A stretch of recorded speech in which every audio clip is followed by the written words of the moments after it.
Drácula, de Abraham Stoker. Narrado por Josman Pinram. Capítulo 27. El diario de Mina Harker, 1 de noviembre. Hemos viajado todo el día a buena velocidad. Los caballos parecen saber que los estamos tratando con bondad, ya que demuestran la voluntad de avanzar al mejor paso. Hemos tenido algunos cambios y encontramos tan constantemente lo mismo que nos sentimos animados a pensar que el viaje será fácil. El doctor Van Helsing se muestra lacónico. Les dice a los granjeros que se apresura a ir a Bistritz y les paga bien por hacer un cambio de caballos. Nos dan sopa caliente, café o té y salimos inmediatamente. Es un paisaje encantador, lleno de bellezas de todos los tipos imaginables, y las personas son valerosas, fuertes y sencillas. Parecen tener muchas cualidades hermosas. Son muy supersticiosos. En la primera casa en que nos detuvimos, cuando la mujer que nos sirvió vio la cicatriz en mi frente, se persignó y puso 2 dedos delante de mí para mantener alejado el mal de ojo. Creo que hasta se tomaron la molestia de poner una cantidad adicional de ajo en nuestros alimentos, y yo no puedo soportarlo. Desde entonces he tenido el cuidado de no quitarme el velo, y de esa forma he logrado escapar a sus suspicacias. Estamos viajando a gran velocidad, y puesto que no tenemos cochero que pueda contar chismes, seguimos nuestro camino sin ningún escándalo. Pero me atrevo a decir que el miedo al mal de ojo nos seguirá constantemente por todos lados. El profesor parece incansable. No quiso descansar en todo el día, a pesar de que me obligó a dormir un buen rato. Al atardecer me hipnotizó y dice que contesté como siempre: oscuridad, ruido de agua y roce de madera, de manera que nuestro enemigo continúa en el río. Tengo miedo de pensar en Jonathan, pero de alguna manera ya no siento miedo por él ni por mí. Escribo esto mientras esperamos en una granja a que los caballos estén preparados. El doctor Van Helsing está durmiendo. Pobre hombre. Parece estar muy cansado y haber envejecido y encanecido, pero su boca tiene la firmeza de un conquistador. Aun en sueños, tiene el instinto de la resolución. Cuando hayamos emprendido el camino, deberé hacer que descanse, mientras yo misma conduzco la calesa. Le diré que tenemos todavía varios días por delante y que no debe debilitarse cuando sea necesaria toda su fuerza. Todo está preparado. Dentro de poco partiremos. 2 de noviembre por la mañana. Tuve éxito y tomamos turnos para conducir durante toda la noche. Ahora ya es de día y el tiempo está claro a pesar de que hace frío. Hay una extraña pesadez en el aire. Digo pesadez porque no encuentro una palabra mejor. Quiero decir que nos oprime a ambos. Hace mucho frío y solo nuestras pieles calientes nos permiten sentirnos cómodos. Al amanecer, Van Helsing me hipnotizó. Dice que contesté: oscuridad, roces de madera y agua rugiente, de manera que el río está cambiando a medida que ascienden. Mi gran deseo es que mi amado no corra ningún peligro, no más de lo necesario, pero estamos en las manos de Dios. 2 de noviembre, por la noche. Hemos estado viajando todo el día. El campo se hace más salvaje a medida que avanzamos, y las grandes elevaciones de los Cárpatos, que en Beresti parecían estar tan alejadas de nosotros y tan bajas en el horizonte, parecen rodearnos y elevarse frente a nosotros. Ambos parecemos estar de buen humor. Creo que nos esforzamos en animarnos uno al otro y así nos consolamos. El doctor Van Helsing dice que por la mañana llegaremos al paso del Borgo. Las casas son ahora muy escasas, y el profesor dice que el último caballo que obtuvimos tendrá que continuar con nosotros, ya que es muy posible que no podamos volver a cambiarlo.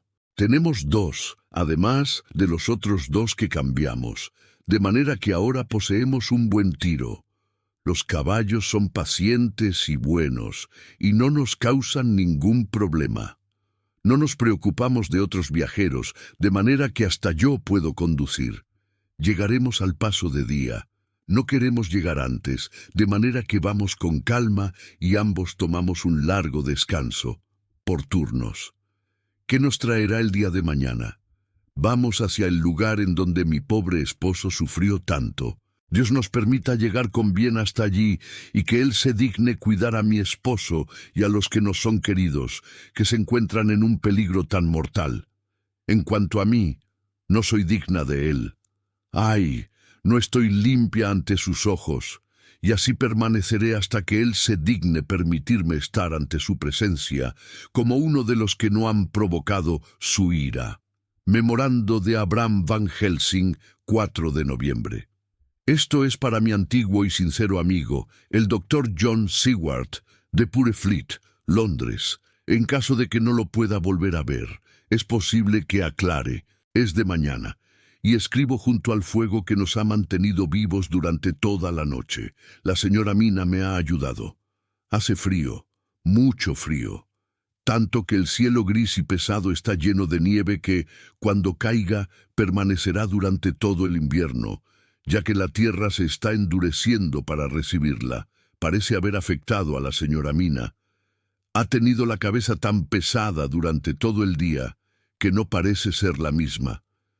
Duerme, duerme y sigue durmiendo.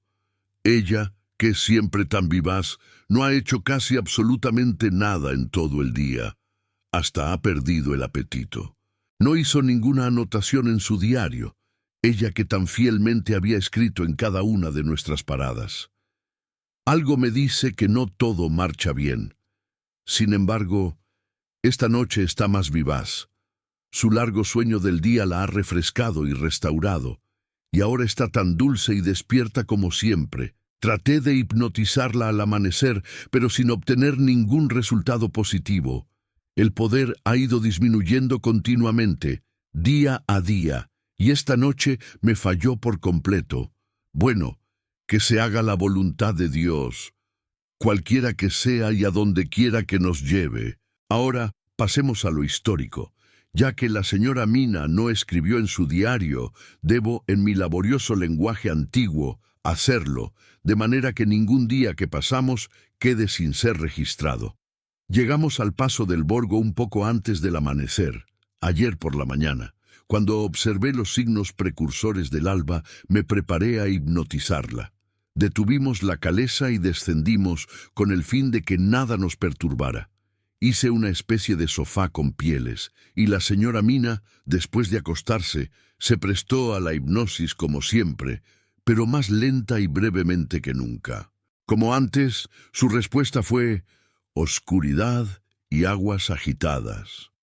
Luego despertó, vivaz y radiante, y continuamos nuestro camino para llegar pronto al paso. En esta hora y lugar, ella se llenó de un nuevo entusiasmo. Un nuevo poder director se manifestó en ella, ya que señaló un camino y dijo, «Este es el camino». «¿Cómo lo sabe?», inquirí. «Por supuesto que lo sé», contestó ella, y al cabo de una pausa añadió, «¿Acaso no viajó por él mi Jonathan y escribió todo lo relativo a su viaje? En un principio pensé que era algo extraño, pero pronto vi que solo podía existir un camino semejante. Es muy poco utilizado y sumamente diferente del camino real que conduce de Bukovina a Bistritz, que es más amplio y duro y más utilizado. De manera que tomamos ese camino. Encontramos otros caminos. No siempre estábamos seguros de que fueran verdaderos caminos, ya que estaban descuidados y cubiertos de una capa ligera de nieve. Los caballos sabían, y solamente ellos. Les dejaba las riendas sueltas, y los animales continuaban pacientemente.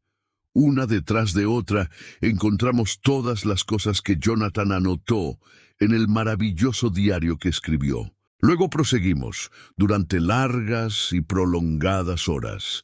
En un principio le dije a la señora Mina que durmiera. Lo intentó y logró hacerlo. Durmió todo el tiempo hasta que por fin sentí que las sospechas crecían en mí e intenté despertarla, pero ella continuó durmiendo y no logré despertarla a pesar de que lo intenté.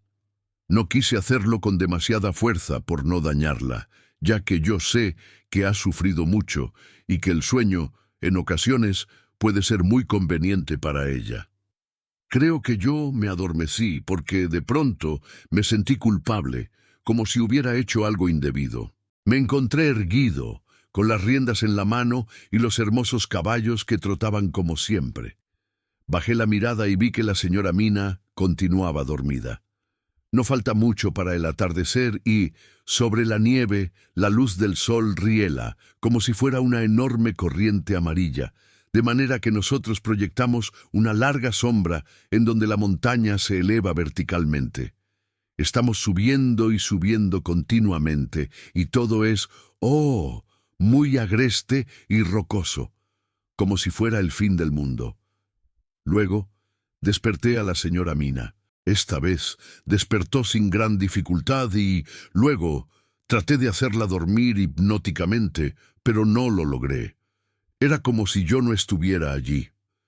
Sin embargo, vuelvo a intentarlo repetidamente, hasta que de pronto nos encontramos en la oscuridad, de manera que miro a mi alrededor y descubro que el sol se ha ido. La señora Mina se ríe y me vuelvo hacia ella. Ahora está bien despierta y tiene tan buen aspecto como nunca le he visto desde aquella noche en Carfax, cuando entramos por primera vez en la casa del conde. Me siento asombrado e intranquilo, pero está tan vivaz, tierna y solícita conmigo que olvido todo temor. Enciendo un fuego, ya que trajimos con nosotros una provisión de leña, y ella prepara alimentos mientras yo desato los caballos y los acomodo en la sombra para alimentarlos. Luego, cuando regresé a la fogata, ella tenía mi cena lista. Fui a ayudarle, pero ella me sonrió y me dijo que ya había comido, que tenía tanta hambre que no había podido esperar. Eso no me agradó, y tengo terribles dudas, pero temo asustarla y no menciono nada al respecto. La señora Mina me ayudó, comí, y luego nos envolvimos en las pieles y nos acostamos al lado del fuego. Le dije que durmiera y que yo velaría, pero de pronto me olvido de la vigilancia y cuando súbitamente me acuerdo de que debo hacerlo, la encuentro tendida, inmóvil, pero despierta mirándome con ojos muy brillantes. Esto sucedió 1 o 2 veces y pude dormir hasta la mañana. Cuando desperté, traté de hipnotizarla, pero a pesar de que ella cerró obedientemente los ojos, no pudo dormirse. El sol se elevó cada vez más y luego el sueño llegó a ella, demasiado tarde. Fue tan fuerte que no despertó. Tuve que levantarla y colocarla, dormida, en la calesa. Una vez que coloqué en varas a los caballos y lo preparé todo, la señora continúa dormida y su rostro parece más saludable y sonrosado que antes, y eso no me gusta. Tengo miedo. Mucho miedo, tengo miedo de todas las cosas, hasta de pensar, pero debo continuar mi camino. Lo que nos jugamos es algo de vida o muerte, o más que eso aún, y no debemos vacilar un instante. 5 de noviembre por la mañana. Permítaseme ser exacto en todo, puesto que, aunque usted y yo hemos visto juntos cosas extrañas, puede comenzar a pensar que yo, Van Helsing, estoy loco. Que los muchos horrores y las tensiones tan prolongadas sobre mi sistema nervioso han logrado al fin trastornar mi cerebro. Viajamos todo el día de ayer, acercándonos cada vez más a las montañas y recorriendo un terreno cada vez más agreste y desierto.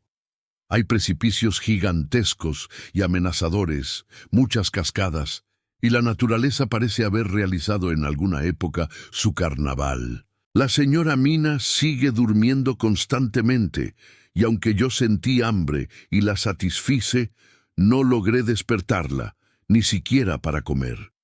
Comencé a temer que el hechizo fatal del lugar se estuviera apoderando de ella, ya que está manchada con ese bautismo de sangre del vampiro. Bien, me dije a mí mismo, si duerme todo el día, también es seguro que yo no dormiré durante la noche. Mientras viajábamos por el camino áspero, ya que se trataba de un camino antiguo y deteriorado, me dormí. Volví a despertarme con la sensación de culpabilidad y del tiempo transcurrido, y descubrí que la señora Mina continuaba dormida y que el sol estaba muy bajo, pero en efecto, todo había cambiado. Las amenazadoras montañas parecían más lejanas y nos encontrábamos cerca de la cima de una colina de pendiente muy pronunciada y en cuya cumbre se encontraba el castillo, tal como Jonathan indicaba en su diario. Inmediatamente me sentí intranquilo y temeroso debido a que, ahora, para bien o para mal, el fin estaba cercano. Desperté a la señora Mina y traté nuevamente de hipnotizarla, pero no obtuve ningún resultado. Luego, la profunda oscuridad descendió sobre nosotros, porque aún después del ocaso, los cielos reflejaban el sol oculto sobre la nieve, y todo estaba sumido, durante algún tiempo, en una gigantesca penumbra. Desenganché los caballos y les di de comer en el albergue que logré encontrar. Luego encendí un fuego y cerca de él hice que la señora Mina, que ahora estaba más despierta y encantadora que nunca, se sentara cómodamente entre sus pieles. Preparé la cena, pero ella no quiso comer. Dijo simplemente que no tenía hambre. No la presioné, sabiendo que no lo deseaba, pero yo cené, porque necesitaba estar fuerte por todos. Luego, presa aún del temor por lo que pudiera suceder, tracé un círculo grande en torno a la señora Mina y sobre él coloqué parte de la hostia sagrada y la desmenucé finamente para que todo estuviera protegido. Ella permaneció sentada tranquilamente todo el tiempo, tan tranquila como si estuviera muerta, y empezó a ponerse cada vez más pálida hasta que tenía casi el mismo color de la nieve. No pronunció palabra alguna, pero cuando me acerqué a ella, se abrazó a mí, y noté que la pobre se estremecía de la cabeza a los pies, con un temblor que era doloroso de ver. A continuación, cuando se tranquilizó un poco, le dije: «¿No quiere usted acercarse al fuego?». Deseaba hacer una prueba para saber si le era posible hacerlo. Se levantó obedeciendo, pero en cuanto dio un paso, se detuvo y permaneció inmóvil, como petrificada. «¿Por qué no continúa?», le pregunté. Ella meneó la cabeza y retrocediendo volvió a sentarse en su lugar. Luego, mirándome con los ojos muy abiertos, como los de una persona que acaba de despertar de un sueño, me dijo con sencillez: «No puedo», y guardó silencio. Me alegró sabiendo que si ella no podía pasar, ninguno de los vampiros a los que temíamos podría hacerlo tampoco. Aunque era posible que hubiera peligros para su cuerpo, al menos su alma estaba a salvo. En ese momento, los caballos comenzaron a inquietarse y a tirar de sus riendas, hasta que me acerqué a ellos y los calmé. Cuando sintieron mis manos sobre ellos, relincharon en tono bajo, como de alegría. Frotaron sus hocicos en mis manos y permanecieron tranquilos durante un momento. Muchas veces en el curso de la noche me levanté y me acerqué a ellos hasta que llegó el momento frío en que toda la naturaleza se encuentra en su punto más bajo de vitalidad, y todas las veces mi presencia los calmaba. Al acercarse la hora más fría, el fuego comenzó a extinguirse y me levanté para echarle más leña, debido a que la nieve caía con más fuerza y con ella se acercaba una neblina ligera y muy fría. Incluso en la oscuridad hay un resplandor de cierto tipo, como sucede siempre sobre la nieve, y pareció que los copos de nieve y los jirones de niebla tomaban forma de mujeres, vestidas con ropas que se arrastraban por el suelo. Todo parecía muerto y reinaba un profundo silencio que solamente interrumpía la agitación de los caballos que parecían temer que ocurriera lo peor. Comencé a sentir un tremendo miedo, pero entonces me llegó el sentimiento de seguridad debido al círculo dentro del que me encontraba.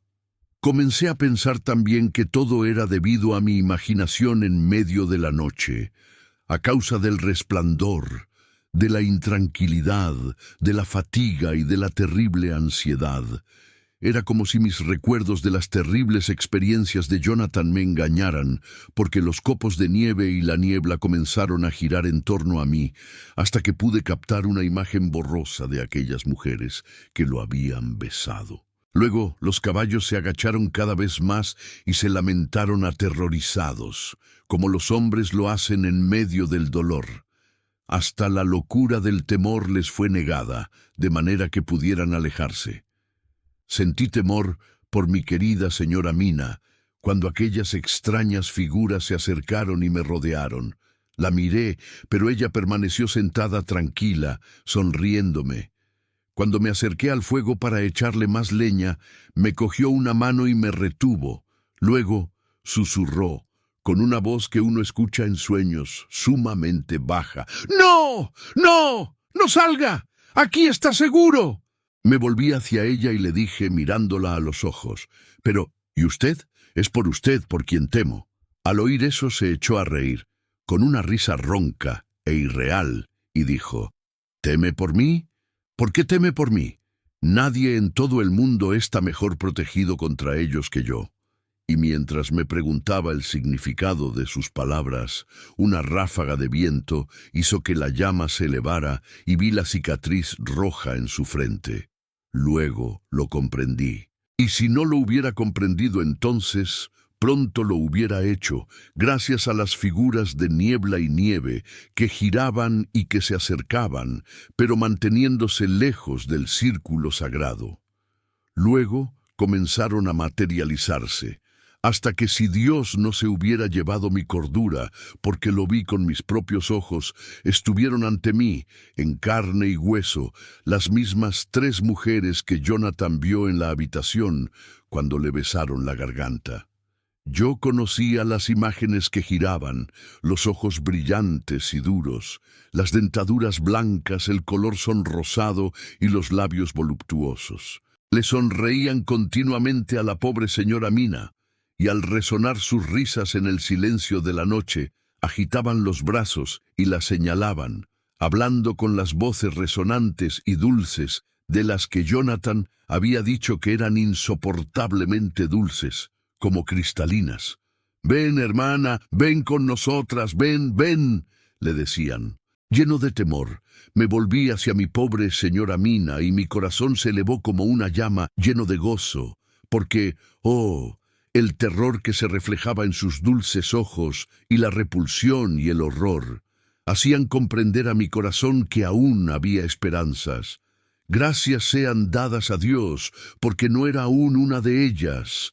Cogí uno de los leños de la fogata que estaba cerca de mí y sosteniendo parte de la hostia, avancé hacia ellas. Se alejaron de mí y se rieron a carcajadas, de manera ronca y horrible. Alimenté el fuego y no les tuve miedo, porque sabía que estábamos seguros dentro de nuestro círculo protector. No podían acercárseme, mientras estuviera armado en esa forma, ni a la señora Mina, en tanto permaneciera dentro del círculo, que ella no podía abandonar y en el que las otras no podían entrar. Los caballos habían dejado de gemir y permanecían inmóviles, echados en el suelo. La nieve caía suavemente sobre ellos hasta que se pusieron blancos. Supe que para los pobres animales no existía un terror mayor. Permanecimos así hasta que el rojo color del amanecer comenzó a vislumbrarse en medio de la nieve sombría.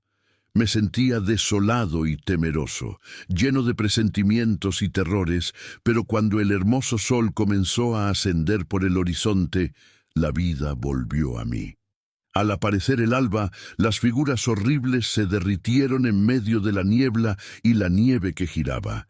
Las capas de neblina transparente se alejaron hacia el castillo y se perdieron. Instintivamente, al llegar la aurora, me volví hacia la señora Mina para tratar de hipnotizarla, pero vi que se había quedado repentina y profundamente dormida, y no pude despertarla.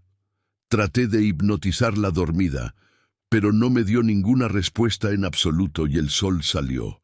Tengo todavía miedo de moverme. He hecho fuego y he ido a ver a los caballos. Todos están muertos. Hoy tengo mucho que hacer aquí. y espero hasta que el sol se encuentre ya muy alto, porque puede haber lugares a donde tengo que ir, en los que ese sol, aunque oscurecido por la nieve y la niebla, será para mí una seguridad.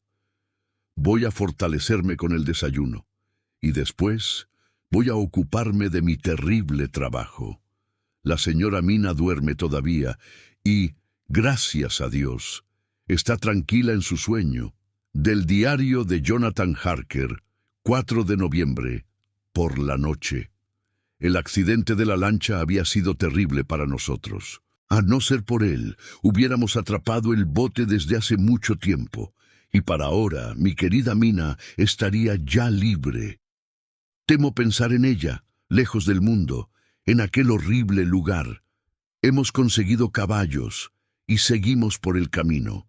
Escribo esto mientras Godalming se prepara. Tenemos preparadas nuestras armas y los cíngaros tendrán que tener cuidado si es que desean pelear. Si Morris y Seward estuvieran con nosotros, solo nos queda esperar. Si no vuelvo a escribir, adiós, Mina. Que Dios te bendiga y te guarde. Del diario del Dr. Seward, 5 de noviembre. Al amanecer, vemos la tribu de cíngaros delante de nosotros, alejándose del río en sus carretas. Se reúnen en torno a ellas y se desplazan apresuradamente, como si estuvieran siendo acosados. La nieve está cayendo lentamente y hay una enorme tensión en la atmósfera. Es posible que se trate solamente de nuestros sentimientos, pero la impresión es extraña. A lo lejos, oigo el aullido de los lobos. La nieve los hace bajar de las montañas y el peligro para todos es grande y procede de todos lados. Los caballos están casi preparados y nos ponemos en marcha inmediatamente. Vamos hacia la muerte de alguien. Solamente Dios sabe de quién o dónde o qué o cuándo o cómo puede suceder. Memorando, por el Dr. Van Helsing, 5 de noviembre, por la tarde. Por lo menos estoy cuerdo. Gracias a Dios por su misericordia en medio de tantos sucesos, aunque hayan resultado una prueba terrible. Cuando dejé a la señora Mina dormida en el interior del círculo sagrado, me encaminé hacia el castillo. El martillo de herrero que llevaba en la caleza desde Beresti me ha sido útil. Aunque las puertas estaban abiertas, las hice salir de sus goznes oxidados para evitar que algún intento maligno o la mala suerte pudieran cerrarlas de tal modo que una vez dentro no pudiera volver a salir. Las amargas experiencias de Jonathan me sirven. Recordando su diario, encuentro el camino hacia la vieja capilla, ya que sé que es allí donde voy a tener que trabajar. La atmósfera era sofocante. Parecía que había en ella algún ácido sulfuroso que a veces me atontó un poco. O bien oía un rugido, o me llegaban distorsionados los aullidos de los lobos. Entonces me acordé de mi querida señora Mina y me encontré en medio de un terrible dilema. No me he permitido traerla a este horrendo lugar, sino que la he dejado a salvo de los vampiros en el círculo sagrado. Sin embargo, había lobos que la ponían en peligro. Resolví que tenía que hacer el principal trabajo en el castillo y que en lo tocante a los lobos deberíamos someternos a la voluntad de Dios. De todos modos, eso significaría solo la muerte y la libertad. Así es que me decidí por ella. Si la elección hubiera sido por mí, no me hubiera sido difícil decidirme. Era 1000 veces mejor encontrarse en medio de una jauría de lobos que en la tumba del vampiro.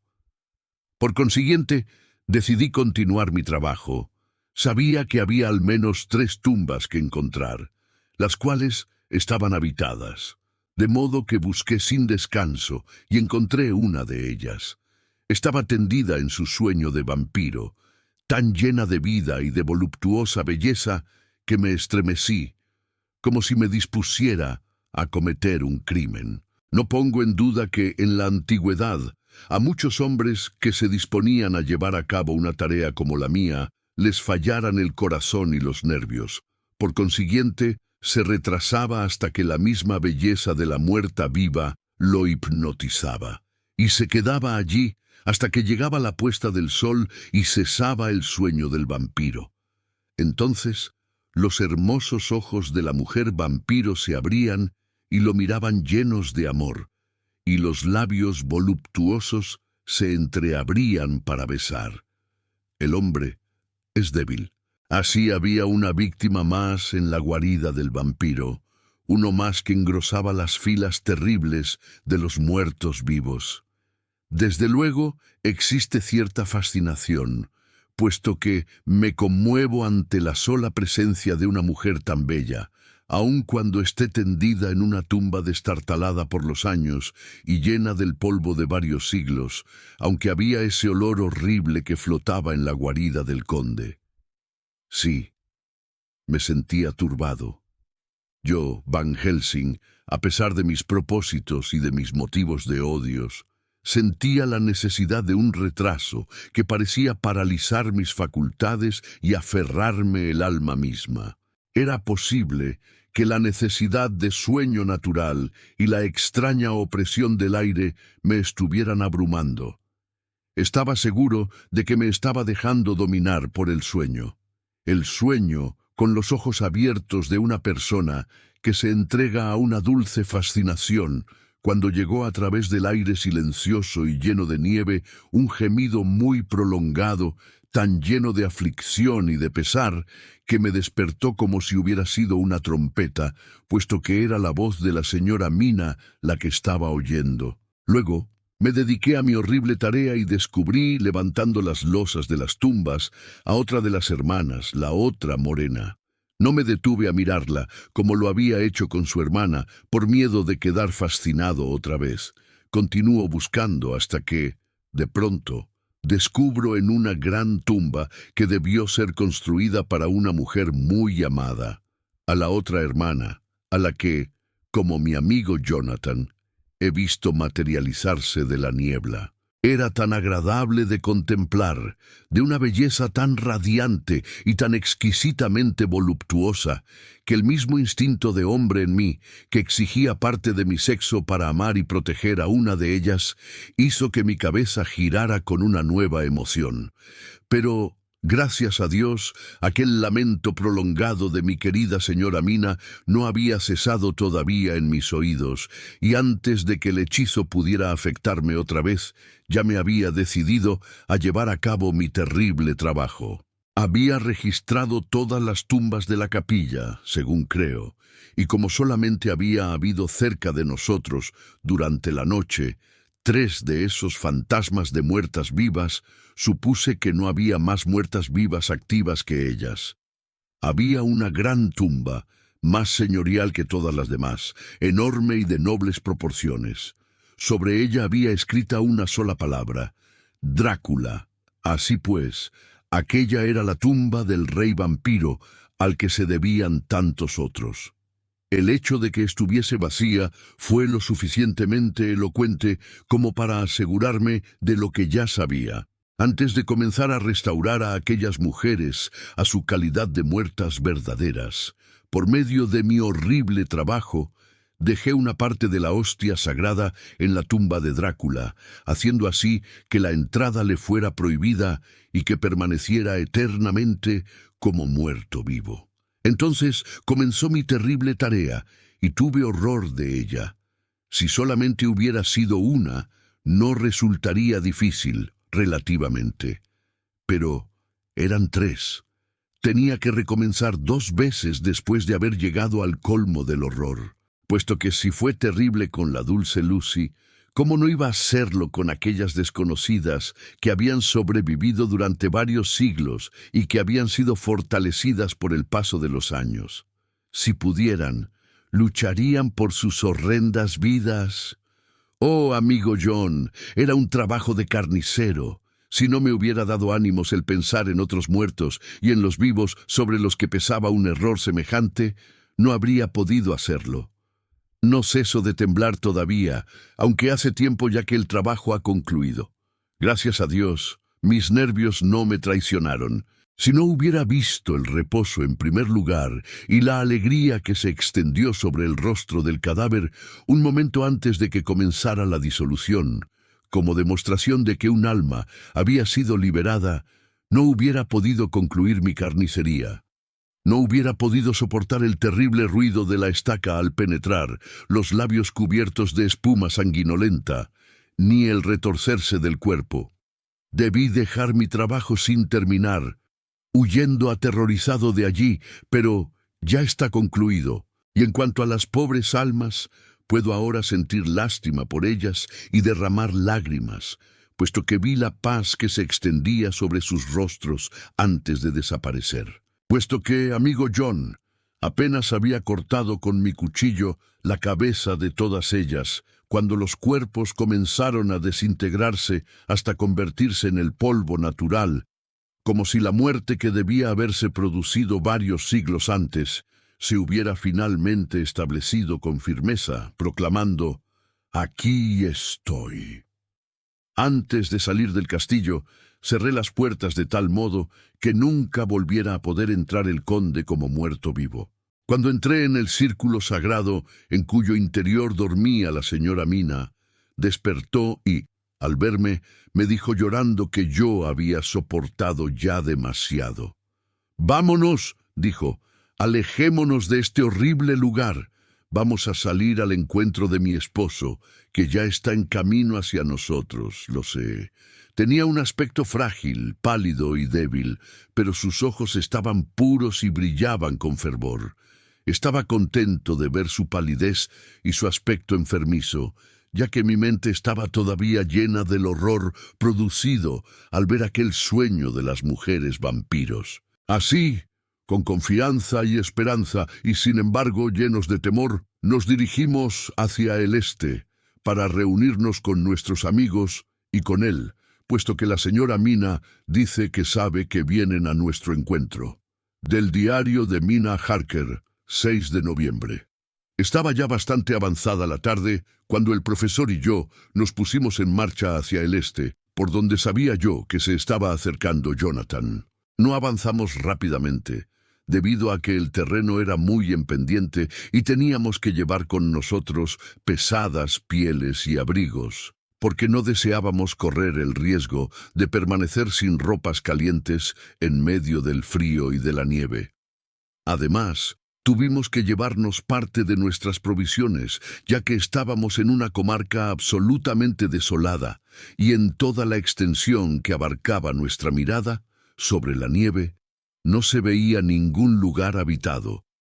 Cuando hubimos recorrido aproximadamente 1,5 kilómetros, me sentí cansada por la pesada caminata y me senté un momento a descansar.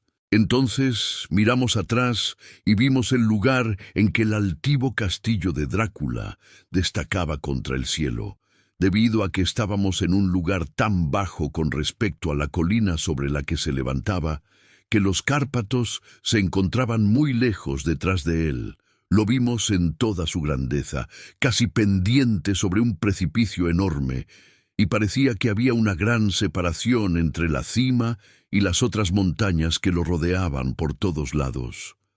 Alcanzábamos a oír el aullido distante de los lobos. Estaban muy lejos, pero el sonido, aunque amortiguado por la nieve, era horripilante. Comprendí por el modo en que el profesor Van Helsing estaba mirando a nuestro alrededor, que estaba buscando un punto estratégico en donde estaríamos menos expuestos en caso de ataque. El camino real continuaba hacia abajo y podíamos verlo a pesar de la nieve que lo cubría. Al cabo de un momento, el profesor me hizo señas y, levantándome, me dirigí hacia él. Había encontrado un lugar magnífico, una especie de hueco natural en una roca, con una entrada semejante a una puerta. Entre dos peñascos, me tomó de la mano y me hizo entrar. «Vea», me dijo, «aquí estará usted a salvo, y si los lobos se acercan, podrá recibirlos uno por uno». Llevó al interior todas nuestras pieles y me preparó un lecho cómodo. Luego, sacó algunas provisiones y me obligó a consumirlas. Pero no podía comer, e incluso el tratar de hacerlo me resultaba repulsivo. Aunque me hubiera gustado mucho poder complacerlo, no pude hacerlo. Pareció muy entristecido. Sin embargo, no me hizo ningún reproche. Sacó de su estuche sus anteojos y permaneció en la parte más alta de la roca, examinando cuidadosamente el horizonte. Repentinamente gritó: «¡Mire, señora Mina! ¡Mire, mire!». Me puse en pie de un salto y ascendí a la roca, deteniéndome a su lado. Me tendió los anteojos y señaló con el dedo.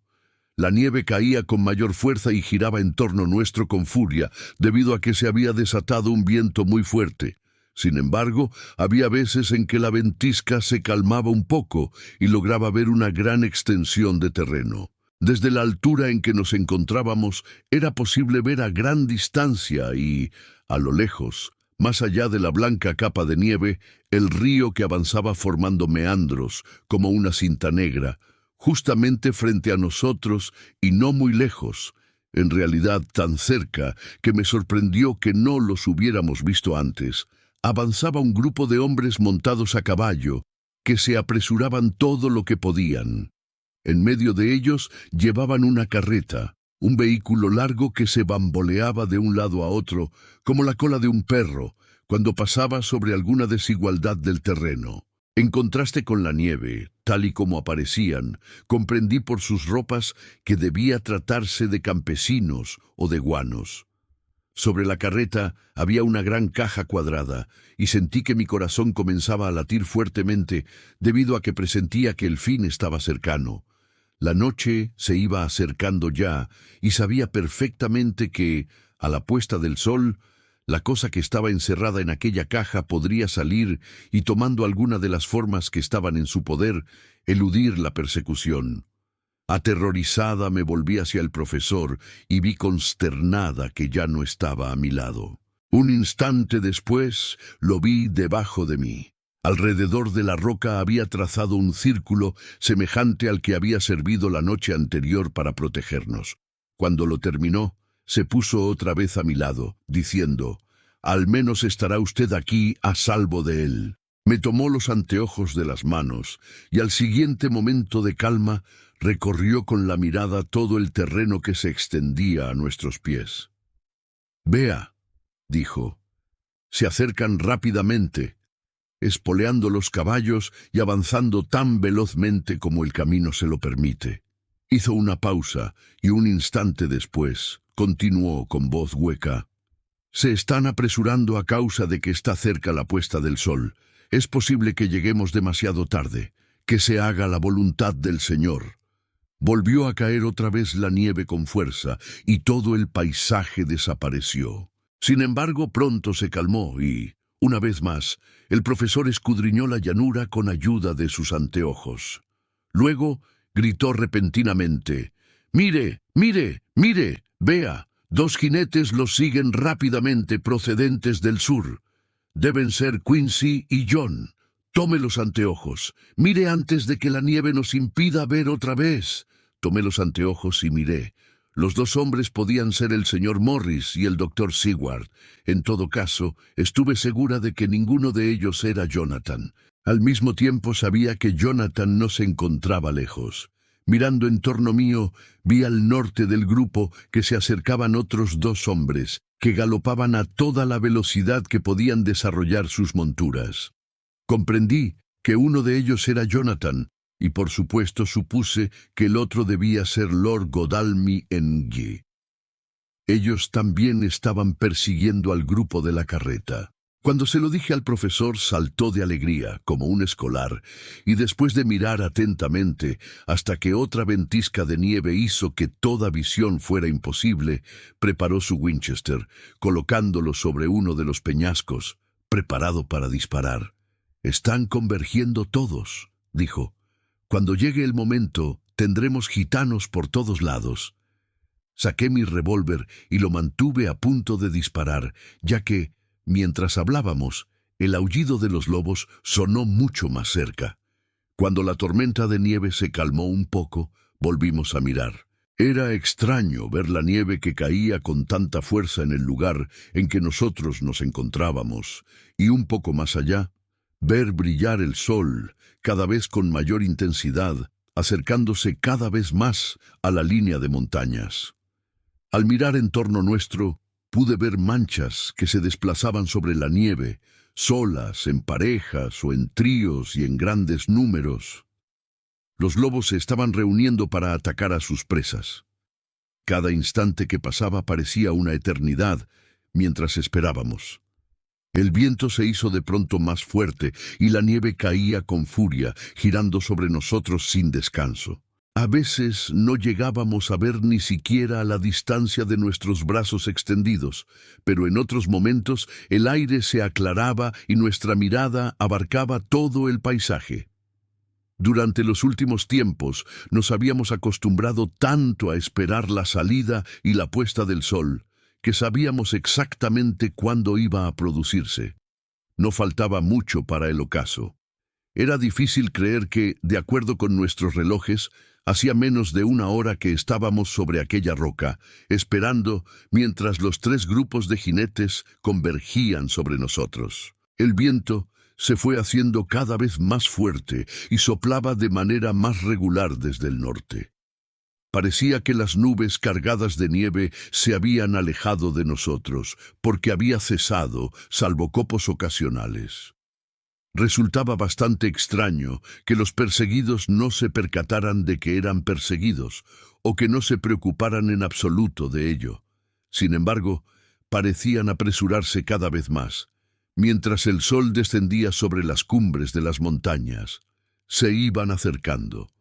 El profesor y yo nos agazapamos detrás de una roca y mantuvimos nuestras armas preparadas para disparar.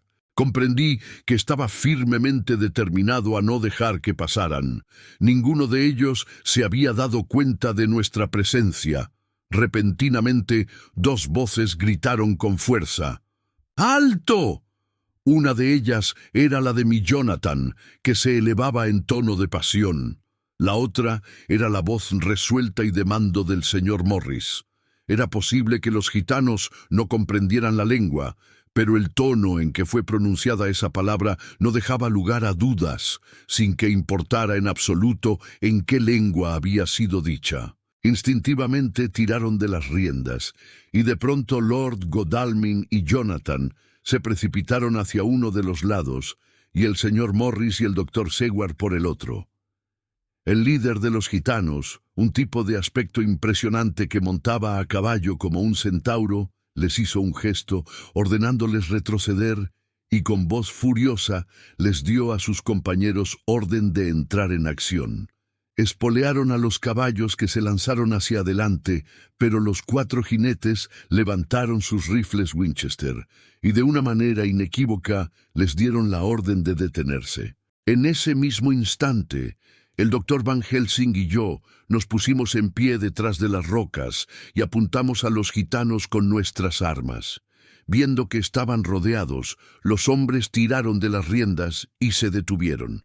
El líder se volvió hacia ellos, les dio una orden, y al oírla todos los gitanos echaron mano a las armas de que disponían, cuchillos o pistolas, y se dispusieron a atacar. El resultado no se hizo esperar. El líder, con un rápido movimiento de sus riendas, lanzó su caballo hacia el frente, dirigiéndose primeramente hacia el sol, que estaba ya muy cerca de las cimas de las montañas, y, luego, hacia el castillo, diciendo algo que no pude comprender. Como respuesta, los 4 hombres de nuestro grupo desmontaron de sus caballos y se lanzaron rápidamente hacia la carreta.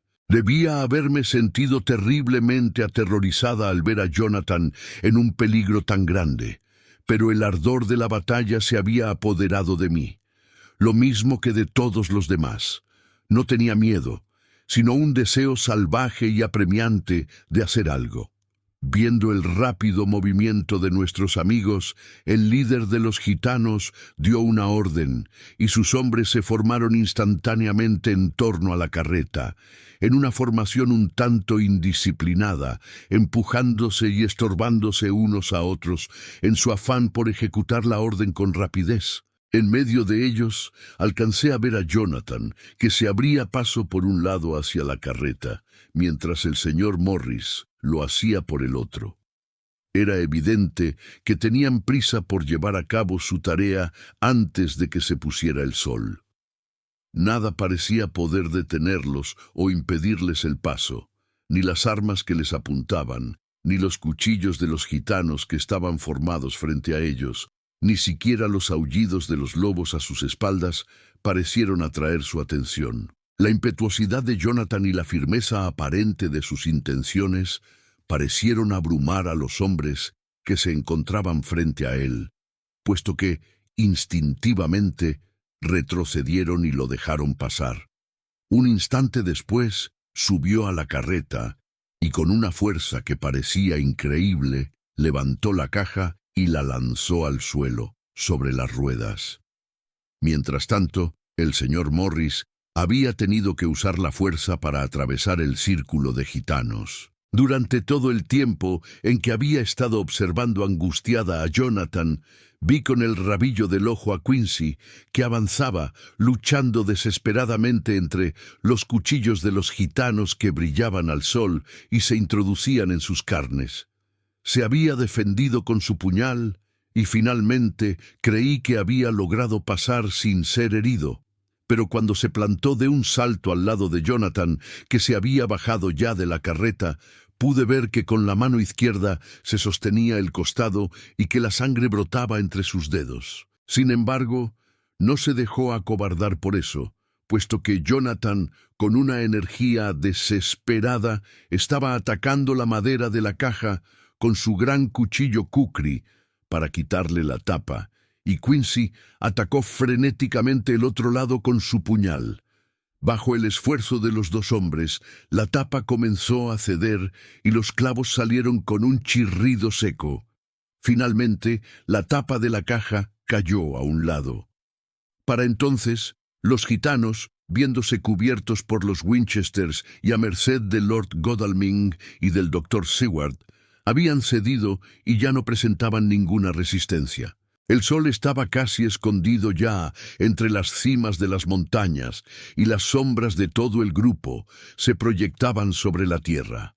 Vi al conde que estaba tendido en la caja, sobre la tierra, parte de la cual había sido derramada sobre él, a causa de la violencia con que la caja había caído de la carreta. Estaba profundamente pálido, como una imagen de cera, y sus ojos rojos brillaban con la mirada vengadora y horrible que tan bien conocía yo. Mientras yo lo observaba, los ojos vieron el sol que se hundía en el horizonte y su expresión de odio se convirtió en una de triunfo. Pero, en ese preciso instante, surcó el aire el terrible cuchillo de Jonathan. Grité al ver que cortaba la garganta del vampiro, mientras el puñal del señor Morris se clavaba en su corazón. Fue como un milagro, pero ante nuestros propios ojos, y casi en un abrir y cerrar de ojos, todo el cuerpo se convirtió en polvo y desapareció. Me alegraré durante toda mi vida de que, un momento antes de la disolución del cuerpo, se extendió sobre el rostro del vampiro una paz que nunca hubiera esperado que pudiera expresarse. El castillo de Drácula destacaba en aquel momento contra el cielo rojizo, y cada una de las rocas de sus diversos edificios se perfilaba contra la luz del sol poniente. Los gitanos, considerándonos responsables de la desaparición del cadáver, volvieron grupas a sus caballos y se alejaron a toda velocidad, como si temieran por sus vidas. Los que iban a pie saltaron sobre la carreta y les gritaron a los jinetes que no los abandonaran. Los lobos, que se mantenían a respetable distancia, los siguieron y nos dejaron solos. El señor Morris, que se había desplomado al suelo con la mano apretada sobre su costado, veía la sangre que salía entre sus dedos. Corrí hacia él, debido a que el círculo sagrado no me impedía ya el paso. Lo mismo hicieron los dos médicos. Jonathan se arrodilló a su lado y el herido hizo que su cabeza reposara sobre su hombro. Con un suspiro, me tomó una mano con la que no tenía manchada de sangre. Debía estar viendo la angustia de mi corazón reflejada en mi rostro, ya que me sonrió y dijo: «Estoy feliz de haber sido útil». «¡Oh, Dios!», gritó repentinamente, esforzándose en sentarse y señalándome. «¿Vale la pena morir por eso? Miren, miren, El sol estaba ya sobre los picos de las montañas y los rayos rojizos caían sobre mi rostro, de tal modo que estaba bañada en un resplandor rosado. Con un solo impulso, los hombres cayeron de rodillas y dijeron «Amén», con profunda emoción, al seguir con la mirada lo que Quincy señalaba. El moribundo habló otra vez.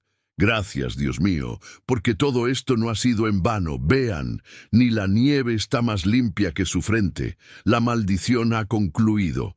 Y ante nuestro profundo dolor, con una sonrisa y en silencio, murió un extraordinario caballero. Nota. Hace 7 años todos nosotros atravesamos las llamas, y por la felicidad de que gozamos desde entonces algunos de nosotros, creo que bien vale la pena haber sufrido tanto. Para Mina y para mí es una alegría suplementaria el hecho de que el cumpleaños de nuestro hijo sea el mismo día en que murió Quincy Morris. Su madre tiene la creencia, en secreto, aunque yo lo sé, de que parte del espíritu de nuestro querido amigo ha pasado al niño. Su conjunto de nombres enlaza los de todo nuestro grupo de hombres, pero lo llamamos Quincy. Durante el verano de este año hicimos un viaje a Transilvania, recorriendo el terreno que para nosotros estaba y está tan lleno de terribles recuerdos. Nos resultó casi imposible creer que las cosas que habíamos visto con nuestros propios ojos y oído con nuestros oídos hubieran podido existir. Todo rastro de aquello ha desaparecido por completo. El castillo permanece como antes, elevándose ante un paisaje lleno de desolación. Cuando volvimos a casa, hablamos de los viejos tiempos, que podíamos recordar sin sentir desesperación, puesto que tanto Godalming como Sigward son felices en sus matrimonios. Saqué los papeles de la caja fuerte en que se han encontrado guardados desde nuestro regreso, hace tanto tiempo. Nos sorprendimos al ver que todo el conjunto de papeles que componen la totalidad de los registros no puede decirse que constituyan un auténtico documento. Solamente son un montón de papeles mecanografiados, con excepción de las últimas notas tomadas por Mina, por el Dr. Sigward y por mí mismo, así como el memorando del Dr. Van Helsing. No podemos pedirle a nadie, ni aunque lo deseemos, aceptar ese montón de papeles como prueba de una historia tan terrible. Van Helsing resumió todo cuando dijo, teniendo a nuestro hijito sobre sus rodillas, no necesitamos pruebas, no le pedimos a nadie que nos crea. Este muchacho sabrá alguna vez lo valerosa y extraordinaria que es su madre. Ahora ya conoce su dulzura y su cariño. Más adelante comprenderá cómo la amaban algunos hombres que tanto arriesgaron por su bien. Jonathan Harker. Fin. No olvides darle like, suscribirte al canal y activar la campanita. Nos vemos en la próxima narración.